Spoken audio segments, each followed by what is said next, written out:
Away sa loob ng Uniteam, kinumpirma na ni Senator Amy Marcos. Yun ang ganap mga kakotsero dito ngayon sa pag-uusapan natin ngayon. Pero it seems mga kakotsero, yung mga kaalyado sa loob ng Unity mismo ang nagbabangayan.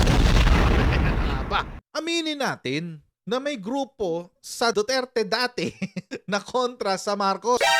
At may grupo sa Marcos na di kailangan ang Duterte. Yun ang nangyayari pala.